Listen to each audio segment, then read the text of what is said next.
देखो भैया, इस जीवन में जो है प्रतिक्षण भगवान का नाम लेना चाहिए, क्योंकि समय का कोई भरोसा नहीं है। इसलिए जब तक श्वास चल रही है तो ज्यादा ये नहीं सोचना चाहिए भाई कि बुढ़े होकर के भजन करेंगे। भजन हर समय बचपना से ही प्रारंभ कर देना चाहिए। कई लोग कहते हैं भैया भजन करने को बोलो तो बोलो, किसका काम है?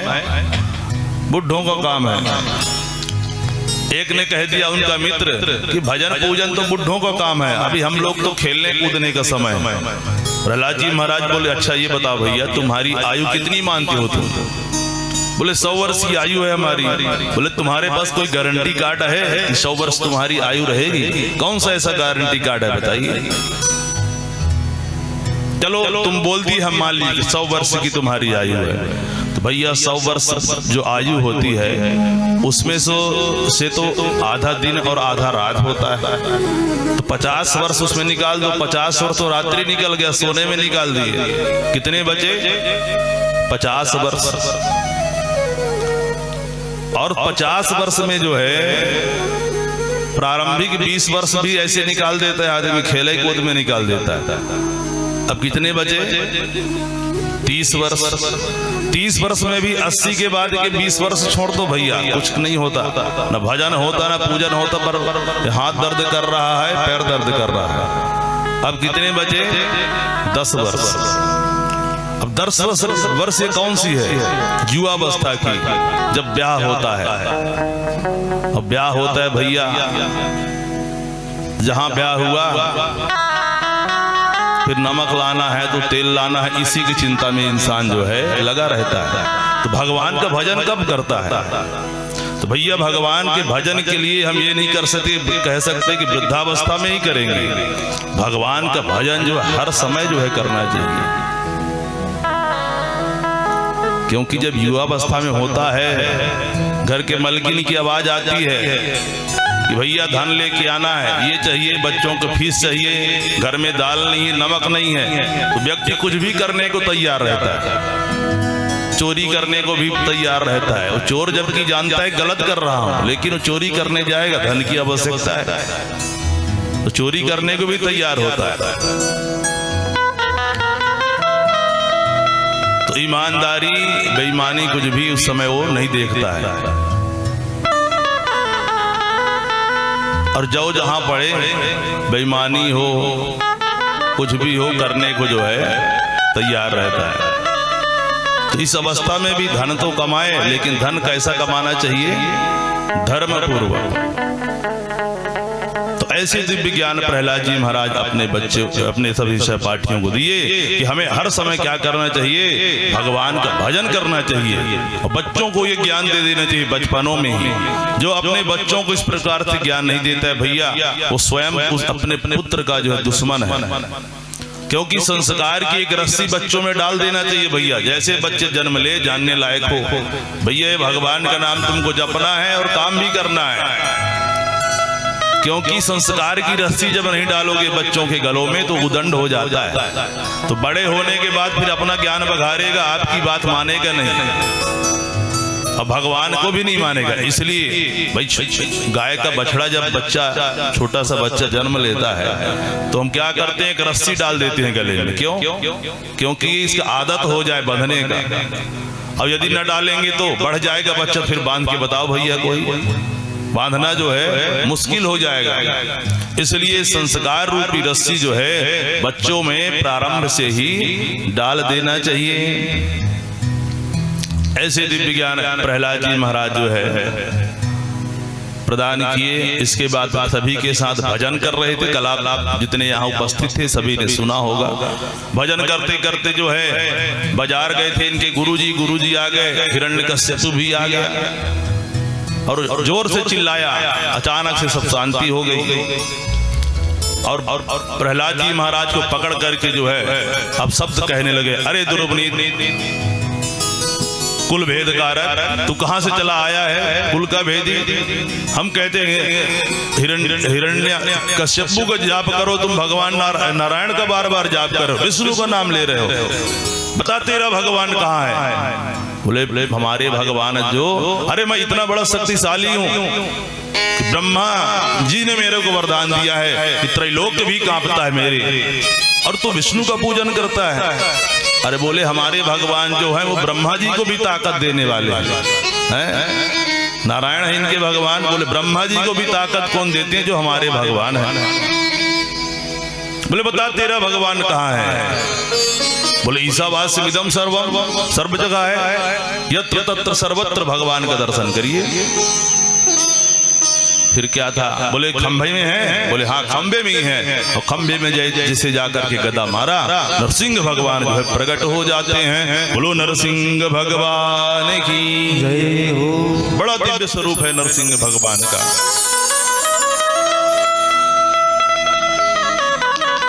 बड़ा भयानक रूप है। और आकर के 12 बजे दोपहर प्रकट हुए थे। कितने? दोपहर के 12 बजे। और जैसे गरुड़ जी महाराज सर्प के साथ खेलते हैं, बिल्ली जो है चूहे के साथ खेलती है, ऐसे जो है खेलना प्रारंभ कर दिए। 12 बजे युद्ध प्रारंभ होता है। शाम के समय, संध्या के समय पूरे ब्रह्मा जी के वरदानों की रक्षा करते हुए हिरण्यकश्यपु को जो है नरसिंह भगवान उद्धार किए। बोलो नरसिंह भगवान की। और आपने कल दिव्य नरसिंह भगवान का पूजन भी किया। और ब्रह्मा जी सोचे भगवान बड़े भयंकर क्रोध में हैं, सभी देवता आकाश से देख रहे हैं, डर रहे हैं, कभी इनके सामने जाए कौन है। इतना चिल्ला रहे हैं, दहाड़ रहे हैं, किसी की जाने की हिम्मत नहीं। लेकिन ब्रह्मा जी ने सोचा इतना लंबा चौड़ा वरदान तो मैं ही दिया था, इसी कारण से भगवान के रूप बनाना पड़ा, तो सबसे पहले मैं जाके भगवान से क्षमा याचना करूं। तो जाते हैं ब्रह्मा जी, क्या कहते हैं कि न तोस्मनन्ताय दुरंत सक्तये विचित्र वीर्याय पवित्र कर्मणे विश्वस्य सर्ग स्थित संयमान गुणैः स्वलीलया संदधते व्ययात्मने। हे प्रभु, आपकी अनंत शक्ति को जो है प्रणाम है, आपके पवित्र कार्यों को प्रणाम है कि आप इतना अच्छा काम कर रहे हो। भगवान सोचे नरसिंह भगवान इतना लंबा चौड़ा वरदान दे करके हमको इसके कारण ये रूप बनाना पड़ा, और अब कहता है कि बहुत अच्छा काम कर रहे हो। यो दहाड़ लगाई कि ब्रह्मा जी हंस में बैठ के आते हैं, उनका हंस ही उड़ता हुआ वहां से डर के चला गया। अब भैया भगवान का क्रोध तो शांत नहीं हो रहा है। भोले बाबा आए। भोले बाबा किसकी सवारी करते हैं? नंदी बाबा में बैल में बैठ करके आए। और जो बैल को नरसिंह भगवान ने तिरछी निगाह से देखा, उनका बैल भी पूंछ उठा के जो है चला गया। मनु आए, प्रजापति आए, गंधर्व आए, सभी आए आकर के अपना परिचय दे रहे हैं कि हम मनु हैं, हम प्रजापति हैं, हम गंधर्व हैं, प्रभु हमारा प्रणाम स्वीकार करो। परिचय दे दे करके चले गए। उनके क्रोध में कोई भी कमी नहीं आई। अब सबने सोचा देवता जो है अपने माथे पर जो है हाथ रख के बैठ गए। बोले अब एक ही उपाय है, कौन शांत करा सकता है? पति कितने गुस्से में हो, पत्नियां जो है अपने पति को शांत कराना जानती हैं। बोलिए राधे राधे। हाँ, किसके पास जाना चाहिए? लक्ष्मी मैया के पास जाना चाहिए। सभी लक्ष्मी मैया के पास जाते हैं। अरे लक्ष्मी मैया, आप यहाँ बैठी हो और आपके पति वहाँ क्रोध में लाल पीले हो रहे हैं। अरे बोले हमारे पति तो परम शांत है। शांताकारम भुजगशयनम, शांताकार के कभी क्रोध करते ही नहीं है। अरे बोले चलिए जाके देख लीजिए, वहाँ क्रोध में लाल पीले हो रहे हैं। सबने निवेदन किया। लक्ष्मी मैया 16 श्रृंगार करके सोने के थाली में आरती सजा करके सुंदर छम छम करते हुए पहुंच जाती हैं लक्ष्मी मैया। चरणों में जाके आरती किया, और जो जाकर के मुख की ओर आरती घुमाई, नरसिंह भगवान यो दहाड़ लगाई, थाली को लक्ष्मी मैया वहीं फेंकी, और दैया मैया करते करते लक्ष्मी मैया भी वहां से भाग खड़ी होती है। लक्ष्मी मैया भी भाग गई। अब भैया कौन शांत कराए? सबका के मन में अब विचार आया कि भैया ये आए किसके कारण है? प्रहलाद के कारण। प्रहलाद की ओर ध्यान गया, प्रहलाद को सभी देवताओं ने कहा, और जो प्रहलाद जी महाराज ने भगवान के चरणों में प्रणिपात किए, भगवान प्रसन्न हो गए। बोलो नरसिंह भगवान की। कि स्वपाद मूले पतितं तमर्भकं विलोक्य देवः कृपया परिप्लुतः